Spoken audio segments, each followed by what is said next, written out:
Halo, assalamualaikum warahmatullahi wabarakatuh. Kita kali ini akan mempelajari tentang algoritma dan pemrograman, di mana algoritma adalah urutan langkah logis yang digunakan untuk menyelesaikan suatu masalah. Sementara program diartikan sebagai deretan dari pernyataan sebuah komputer. Tapi kali ini kita akan mempelajari tentang modularisasi sebuah program. Modularisasi adalah proses penyederhanaan suatu program yang kompleks menjadi lebih sederhana dan efisien.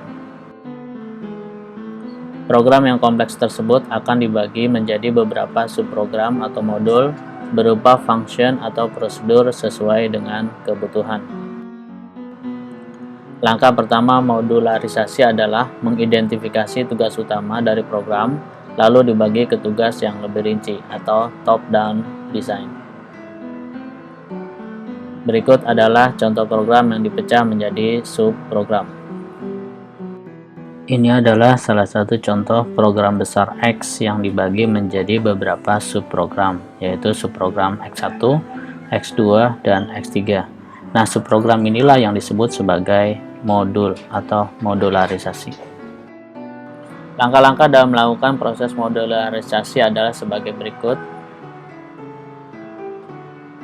Yang pertama adalah mendefinisikan suatu masalah, yaitu mengklasifikasikan input, proses, dan output yang dibutuhkan dalam sebuah program.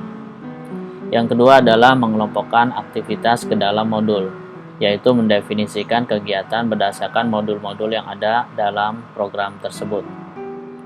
Yang ketiga adalah membuat bagan hierarki, yaitu membuat bagan untuk menunjukkan hierarki atau tingkatan dan hubungan antar modul dalam sebuah program. Yang keempat adalah membuat logika program utama, yaitu membuat logika untuk program utama dengan menggunakan pseudocode atau kode semu atau sebuah flowchart. Pseudocode merupakan bahasa yang hampir mirip dengan bahasa pemrograman, yang menggunakan bahasa yang mudah dipahami oleh manusia, bukan mesin secara universal dan lebih ringkas daripada sebuah algoritma. Contoh pseudocode adalah read detik, menit sama dengan 60 kali detik, lalu output menit. Yang kelima adalah merancang logika bagi modul, yaitu membuka logika untuk setiap modul dalam program dengan menggunakan pseudocode.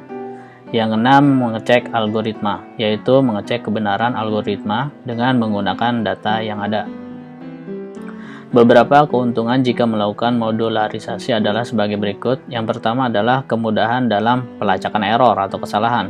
Yang kedua, kemudahan dalam pembagian pekerjaan. Yang ketiga, menghindari penulisan algoritma yang sama secara berulang-ulang. Berikut ini merupakan contoh bagaimana penggunaan modularisasi dapat menghindari penulisan algoritma yang sama secara berulang.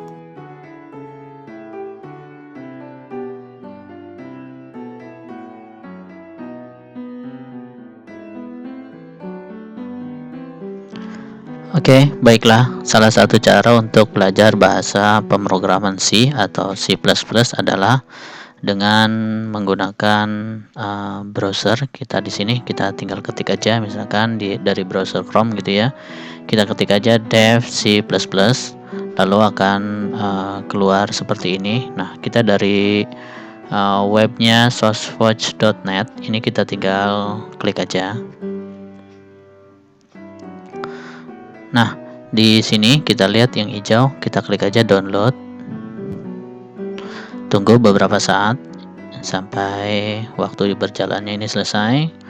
Lalu akan di-download dalam beberapa saat. Seperti biasa, dia akan tampil ke kiri bawah sebelah sini hasil downloadan. Nah, ini ya. Ya. Kita tunggu sampai beberapa saat, dan kebetulan karena saya udah download, ini kita bisa melihatnya di download, hasil downloadan gitu ya. Nah, di sini seperti ini. Nah, kalau udah selesai seperti ini, atau yang tadi setelah selesai itu tinggal di double klik aja, atau kalau dari sini juga bisa di double klik aja seperti ini untuk menjalankan aplikasinya. seperti biasa untuk downloadan atau menjalankan aplikasi ini sebenarnya sangat mudah ya. Kita tinggal yes, next aja. Ya, seperti itu. Dan setelah selesai di nextnya atau setuju gitu ya, ini kita tinggal menjalankan aplikasinya. Aplikasinya adalah seperti ini, yang seperti saya udah lakukan gitu ya. Tinggal double klik aja dev C++ nya. Ya, aplikasi dev C++ ini kurang lebihnya seperti ini ya. Ini ada file seperti biasa, edit, search, view, project, execute, tools, style, window, dan help. Nah, untuk langkah pertama kali nanti kita dari sini, dari file, lalu new, lalu kita nanti akan membuat sebuah project gitu ya. Kita klik project, lalu kita ke konsol seperti ini, klik, lalu clicking ini si project, dan di sini boleh dinamakan projectnya apa saja ya. Kalau ini nanti saya akan membuatnya kemudian ya. Ini misalkan di sini kita ketik aja modularisasi, lalu kita oke. Nah, di sini kita mau menyimpannya terserah ya, mau disimpan di mana, tapi sebaiknya sih di tempat yang kira-kira kita mudah menghafalnya gitu ya.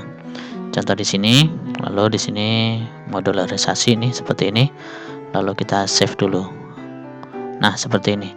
Ini tampilan yang C++-nya ya.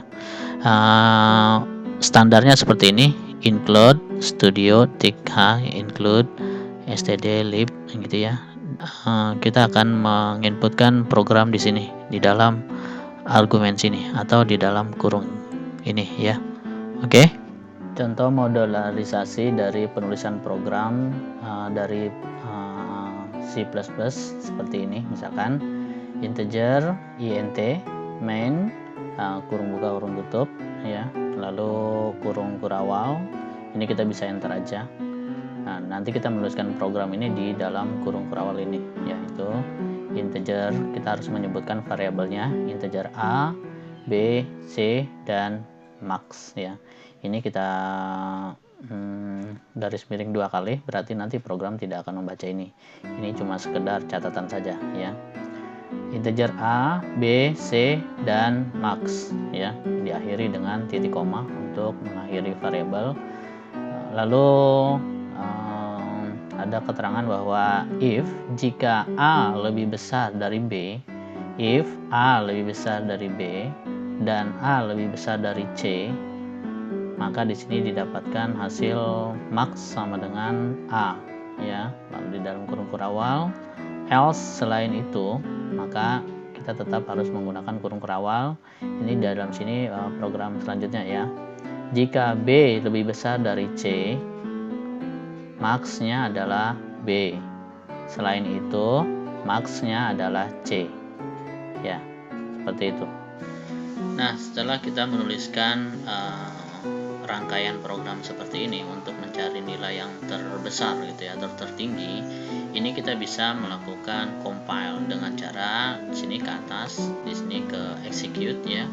Lalu kita compile. Kalau misalkan salah, nanti di sini akan error ya, ada keterangan bahwa ini nggak bisa dijalankan gitu ya. Coba kita lakukan, kita compile, klik. Ya, di sini ada compilation results ya, errornya 0, warningsnya 0, berarti ini program ini betul ya.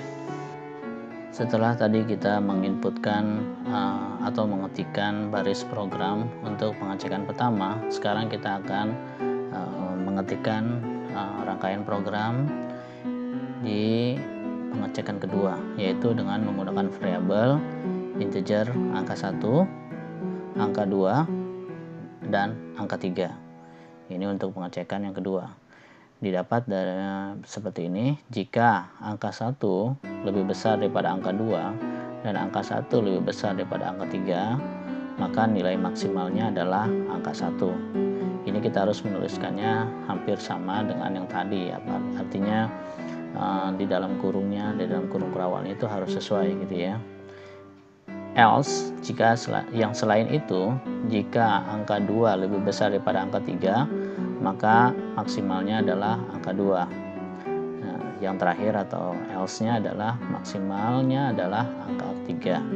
Nah, dari rangkaian program yang pengecekan kedua ini, kita dapat bahwa untuk pengecekan pertama ini ada 3 variabel, yaitu ada 4 variabel, yaitu integer a, b, c, dan max, ya. Dimana tadi kita sudah mengcompile dan run, dijalankan, itu udah bisa gitu ya, tidak ada error. Lalu kita lakukan pengecekan yang kedua, dimana variabelnya adalah angka 1, angka 2, dan angka 3. Di dalam pengecekan pengecekan 1 dan pengecekan 2 ini sebenarnya tidak ada perbedaan, ya, biarpun variabelnya berbeda-beda, ya. Namun secara umum algoritma yang digunakan adalah sama. Oleh karena itu, kita tidak perlu menulis ulang algoritma yang sama secara berulang untuk menyelesaikan masalah yang serupa. Disinilah modularisasi berperan atau penyederhanaan suatu program, ya. Nah, setelah kita mengetikkan dua program ini kita execute dengan cara kita compile dulu, atau tekan F9 di keyboard boleh. Kita compile. Nah, seperti ini, tidak ada error. Lalu setelah itu kita execute lagi, lalu kita run atau tekan F10. Kita lihat. Nah, kalau udah seperti ini berarti program yang kita ketikkan itu sudah benar.